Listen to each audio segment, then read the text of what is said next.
Hello students, कैसे हैं आप सभी। उम्मीद करते हैं आप सब अच्छे होंगे, राइट। तो पॉलिटी के इस सीरीज में हम लोग कवर कर रहे हैं मूल अधिकार, जिसमें हम लोग अनुच्छेद 15 तक कवर कर चुके हैं, राइट ना। तो आज हम लोग समझने जा रहे हैं अनुच्छेद 16। आइए अनुच्छेद 16 हम समझने जा रहे हैं। अनुच्छेद 16 क्या कहता है? अनुच्छेद 16 कहता है कि सरकारी नौकरी में अवसर की समता। सरकारी नौकरी में अवसर की समता मतलब कि कोई भी गवर्नमेंट जॉब हो, कोई भी सरकारी जॉब हो, उसमें सरकार अपने नागरिकों के साथ धर्म, मूलवंश, जाति, लिंग, जन्म स्थान या निवास के स्थान के आधार पर भेदभाव नहीं करेगी। मतलब समझिएगा, अनुच्छेद 16 ये कहता है ना कि कोई भी गवर्नमेंट जॉब हो, उस गवर्नमेंट जॉब में सरकार अपने नागरिकों के साथ इन 6 आधारों पर भेदभाव नहीं कर सकती है। धर्म, मूलवंश, जाति, लिंग, जन्म स्थान या निवास के स्थान के आधार पर भेदभाव नहीं कर सकती है। यानी ये जो 6 बात मेंशन है ना, इस आधार पर नहीं कर सकती है, अन्य आधार पर कर सकती है। अन्य आधार पर भेदभाव अलाउ है, परमिट है। मतलब क्या है? जैसे आपसे सरकार मांग सकती है फिजिकल कैपेबिलिटी। फिजिकल कैपेबिलिटी के आधार पर आपके साथ भेदभाव किया जा सकता है। अब आपके मन में डाउट हो रहा होगा, ये क्या है सर? आप आर्मी का जब तैयारी करते हैं तो आप आर्मी का जब एग्जाम निकाल लेते हैं तो आपसे दौड़ाया जाता है क्या? और उस दौड़ में आप पीछे हट जाते हैं, मतलब आप दौड़ नहीं क्वालिफाई कर पाते हैं, तो आपको छाट नहीं दिया जाता है। तो वहां पर आपका फिजिकल कैपेबिलिटी देखा नहीं जाता क्या? एजुकेशनल क्वालिफिकेशन मांग सकती है आपको, एजुकेशनल क्वालिफिकेशन। यानी इस आधार पे आपके साथ भेदभाव किया जा सकता है। केवल ये जो लिखा है ना, इस आधार पे नहीं कर सकती है। ये था हमारा अनुच्छेद क्या? 16। अब अनुच्छेद 16 में ना 3 अपवाद है। कितने अपवाद है? 3। पहला अपवाद, संसद जो चाहे ना, हम अपवाद समझने जा रहे हैं। क्या समझने जा रहे हैं? अपवाद। संसद अगर चाहे तो किसी गवर्नमेंट जॉब के लिए, किसी सरकारी नौकरी के लिए निवास का जो है ना शर्त लागू कर सकती है, निवास लागू कर सकती है कि इस जॉब के लिए इस पार्टिकुलर राज्य के लोग ही भर सकते हैं। एग्जाम्पल के तौर पे आंध्र प्रदेश और तेलंगाना। आंध्र प्रदेश और तेलंगाना भारत में 2 ऐसे राज्य हैं जहां पर वहां का जो गवर्नमेंट जॉब है वो लोकल के लिए रिजर्व है, राइट।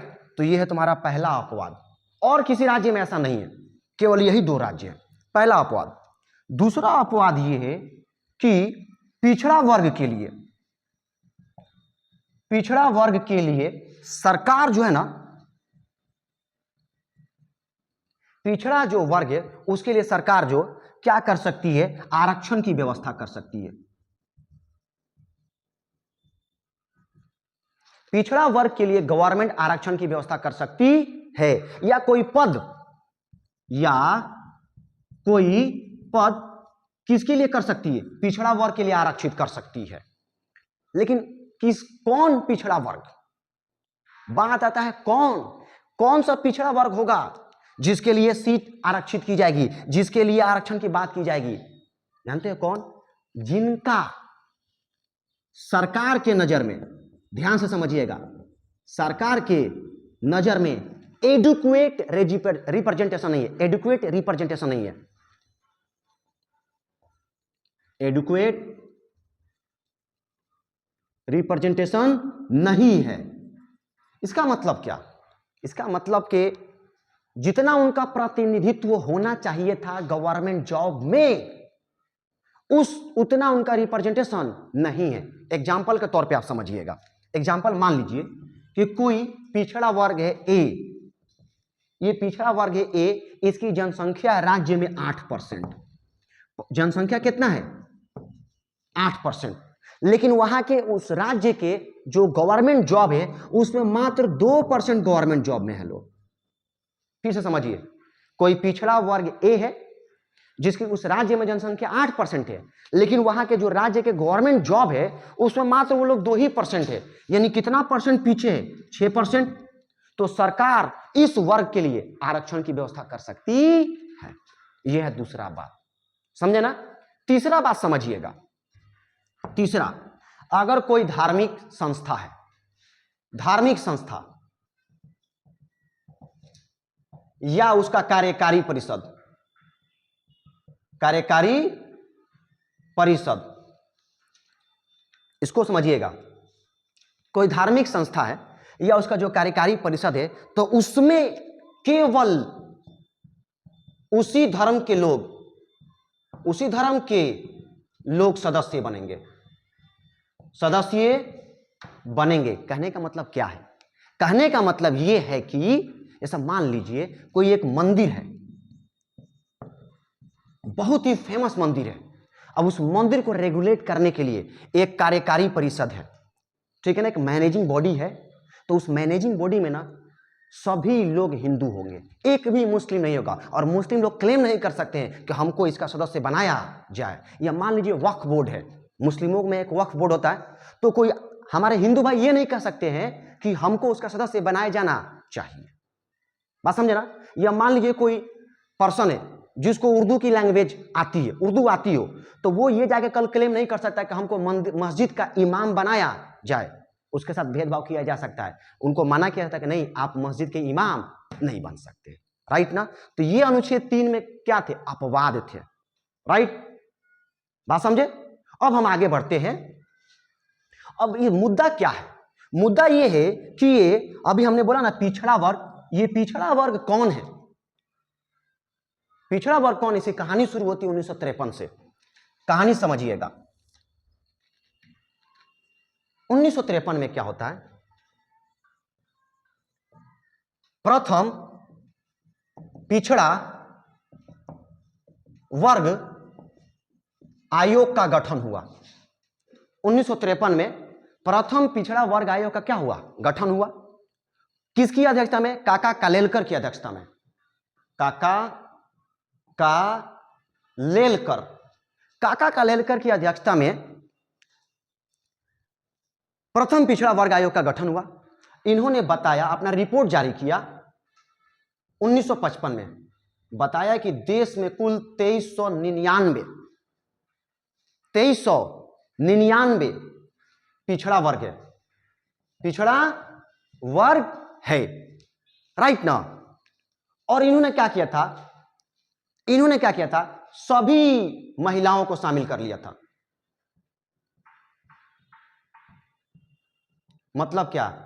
चाहे वो महिला बड़ जात की हो चाहे वो छोट जात की हो, उस सबको शामिल कर लिए थे पिछड़ा वर्ग में। बोले कि वो सब भी पिछड़ा है, और इन्होंने सुझाव दिया कि 70% आरक्षण दिया जाए।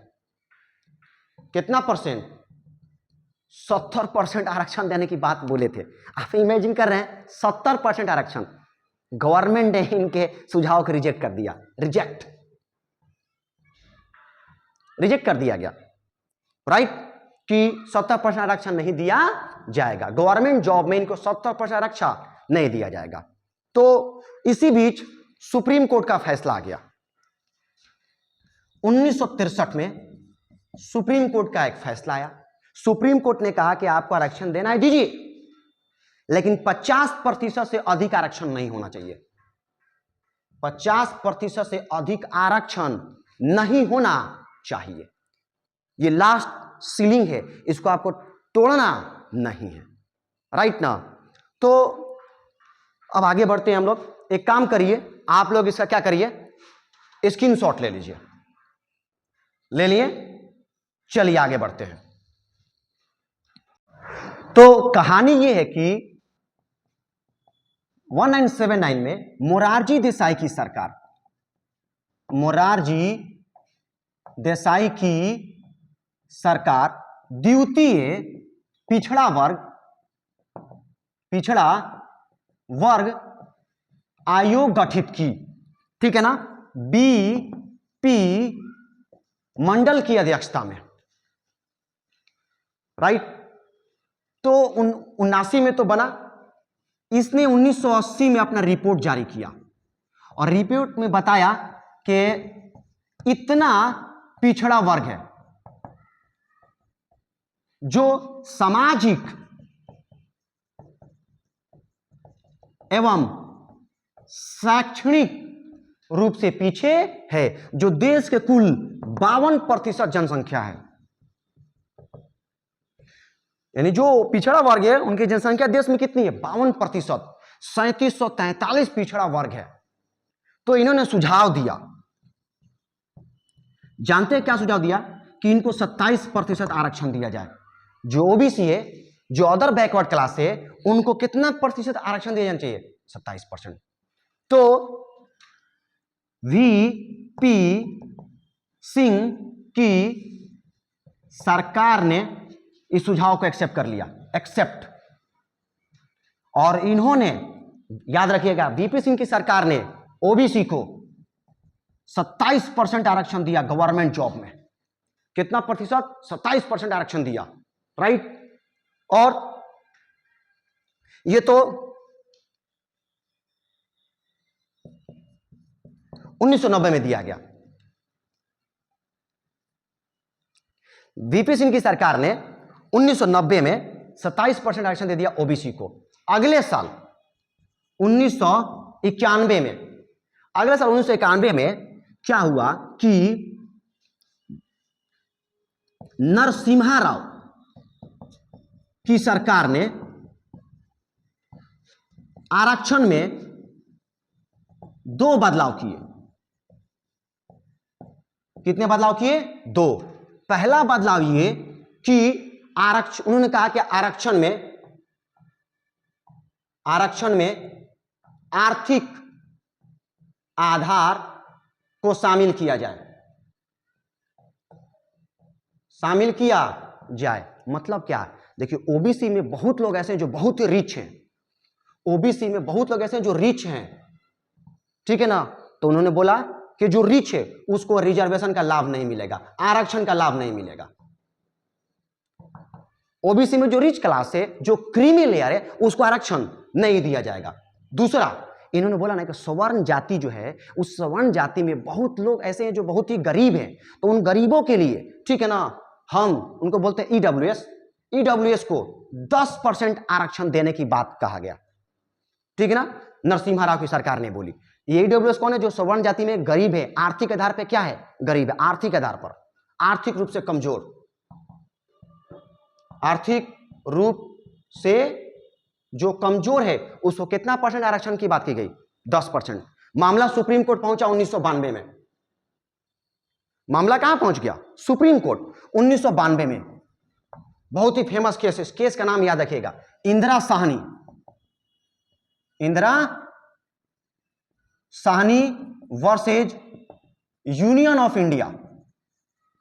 इसको मंडल केस भी कहते हैं, फेमस केस है, मंडल केस या मंडल मामला भी कहते हैं। 1992 में गया था। इसमें सुप्रीम कोर्ट ने फैसला दिया, सुप्रीम कोर्ट ने फैसला दिया कि यह बात आपका सही है कि ओबीसी को 27% आरक्षण दिया जाए। यह बात हम एक्सेप्ट करते हैं। यह भी बात एक्सेप्ट करते हैं कि जो ओबीसी में क्रीमी लेयर है, जो क्रीम है मतलब जो रिच क्लास है, उसको रिजर्वेशन का लाभ नहीं मिलना चाहिए। यह भी बात सही है, ठीक है ना। लेकिन आपका जो तीसरा बात है, ये जो ईडब्ल्यूएस वाला बात है, ईडब्ल्यूएस जो सवर्ण जाति में आर्थिक रूप से कमजोर है, उन्हें जो 10% आरक्षण जो देने की बात करें, हम उसको रिजेक्ट करते हैं। यह बात सही नहीं है, राइट ना। यह सुप्रीम कोर्ट ने 1992 में फैसला दिया। उससे पहले क्या करिए आप, कहानी को आगे बढ़ाने से पहले इसका स्क्रीनशॉट ले लीजिए। ले लिए? चलिए कहानी को समझिएगा। लेकिन सुप्रीम कोर्ट ने इस बात को तो एक्सेप्ट किया, साथ में कुछ शर्त रख दिया। क्या रख दिया? शर्त ये रखा, शर्त को समझिएगा आप लोग।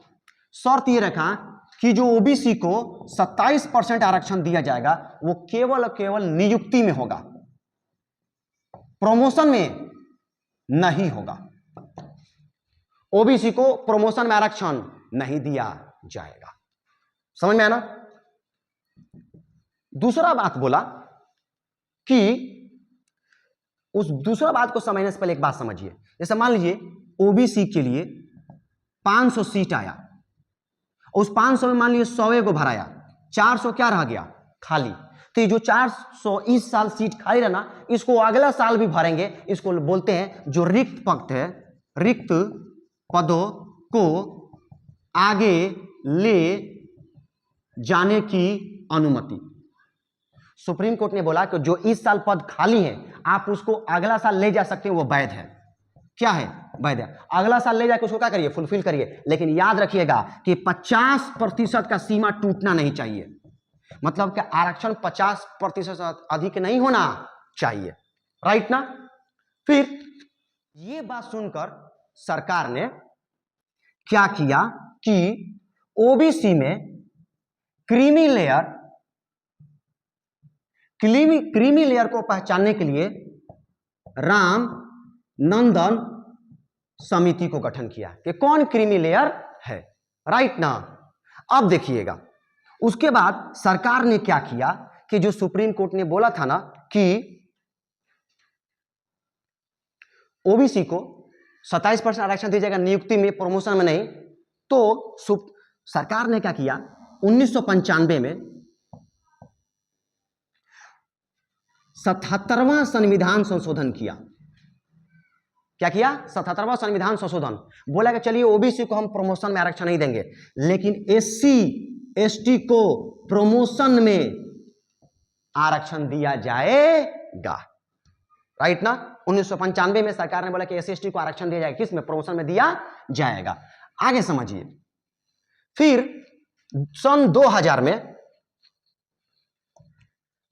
में 81वां संविधान संशोधन अधिनियम किया गया, और 81वां संविधान संशोधन अधिनियम के तहत ये जो पाबंदी थी कि रिक्त पदों को आगे ले जाने की अनुमति तो वैध था, लेकिन इसमें कितना परसेंट का सीमा था? 50% का सीमा था ना, इसको खत्म कर दिया गया।